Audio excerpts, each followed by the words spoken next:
I'm sure you heard of this issue of Merry Christmas. Did you hear it? You heard it. Oh, so people started saying, Mufti Menk said you shouldn't say Merry Christmas to the Christians. I'm sure you heard that. Why do you want to just take a small piece of the statement and hold it out like this and make it seem like we are people who do not believe in, you know, a multicultural coexistence, multi-religious coexistence and so on? Let me tell you, I was asked about it recently in Singapore. And the reason I'm making mention of this is to show you that, look, we're not stupid. But sometimes people who want to look at it based on how the media has portrayed it may come to a decision or a conclusion that is not enlightened. They haven't considered everything. So what happened? You see, I grew up in Zimbabwe. We interacted from a young age with the Hindus, the Christians, the Jews, those who are from the African traditional faiths and so on, and we got along. We mixed in the schools from a young age, and as I grew up, I went to a high school that was purely Christian Catholic. That was the best option we actually had. They allowed me whatever I had, and obviously we catered for them, they catered for us. There was a lot of respect, and that's how we developed. Okay? However, when it came to Christmas, there were so many Christians who didn't believe in it. They said, no ways, this is wrong. I recall a young boy, I even know his name, and he was with me. He didn't used to like to participate in religious studies because he belonged to a certain sect of Christianity. And he used to say, these guys don't know what they're talking about because X, Y, and Z, and he gave his reasons. That's not the topic today. But there are Christians who don't believe in Christmas. They don't participate in it. Is there anything wrong if they don't believe in Christmas, Christians? There's nothing wrong. They didn't participate in it. There's nothing wrong. But the minute they put a block on someone else who believes otherwise, then there's a problem. That's what we're saying.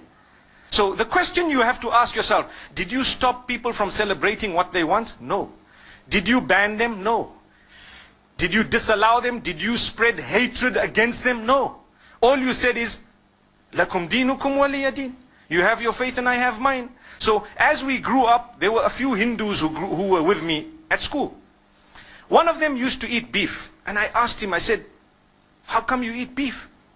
Isn't this supposed to be one of the gods that you consider, a god with respect to them, with due respect to them? But he says, no, this is a special beef. I didn't understand that, but it was just that, okay, I'm not such a strict Hindu. That's what it meant. There were other Hindus who would tell him, listen, you are wrong. There were other Hindus who told him you are wrong. And there were other Hindus who tried to correct him. But he kept on eating it. And then, when it came to Eid al-Adha of the Muslimin, they would never congratulate us. Why? Because we are sacrificing or slaughtering their God, so to speak. We never ever felt bad. Don't expect, and please don't expect a Hindu to tell you Eid Mubarak at Eid al-Adha. Respect them and understand that what you are doing is blasphemous to them, but they've allowed you to continue. It doesn't mean they hate or they are intolerant. It just means that they believe differently and they have a separate system of belief, and it would be insulting to them to actually come onto this side here and tell you, look, as much as you're cutting my God, but well done, welcome, enjoy it, enjoy that. You don't expect it. Come on, use your brain. This is what tolerance and coexistence is all about. It's not about a statement. It's more about allowing them to believe what they have to, with respect in a way that you respect what they have as well. That's all it is. So what happened is, as time passed, it was amazing, because when it comes to the other faiths, we found the same. People didn't participate in some rituals of other faiths. That did not make them bigots. But they respected each other. There was a young man who became a Muslim from the Hindus. The day they were, when they die, what happens is they burn the body. They cremate that body. So this young man, his father had died, and they were cremating the body, and they asked him as the oldest son to actually light the fire. And he said, look, as much as you want me to do it, and that's my father, I'm sorry, it goes against my beliefs. And it caused a commotion until some of those who were wise, who knew. They said, look, that's the man's beliefs. Come on, leave him. Let the next son do it. How can you impose on him some...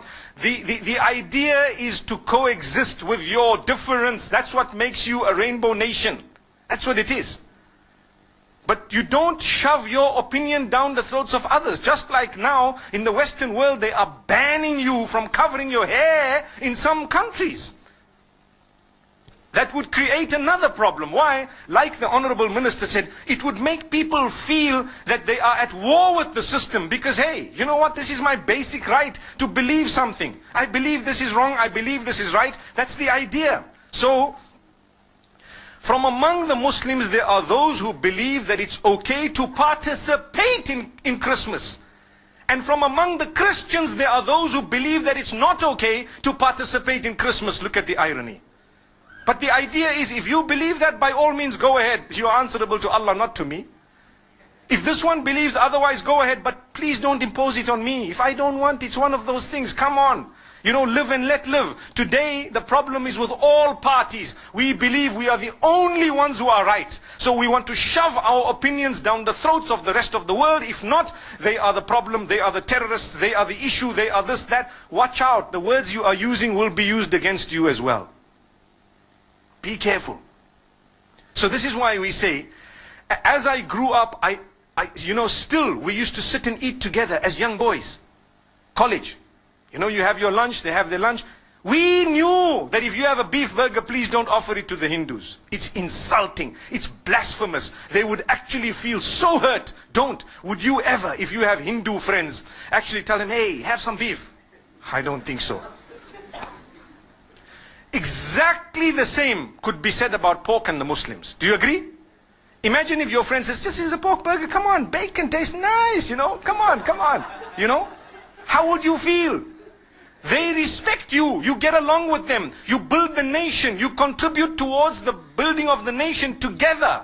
Do you know that? But you have different dietary restrictions which are respected. So, this is something that we need to talk about. It's got nothing to do with this person is intolerant. There is a big difference between difference of opinion and intolerance. Very big. I can differ with you right now. I can differ with you on 100 matters, but I'm so tolerant. I promote tolerance. I promote coexistence. I promote the fact that all of us should contribute towards the development of our nation. Here in Malaysia, you have people, you have the Chinese, you have the Malays. On the other hand, you have Muslims, you have Buddhists, you have perhaps people who belong to Christianity, maybe even, you know, Jewish people, whatever other faiths. I don't know how the nation is made in terms of, you know, the various faiths, but I'm sure there are more than 20 or 30 different faiths. Look at the civil service. You will have people belonging to every race and to every religion, and they are serving the nation. That's what they're doing.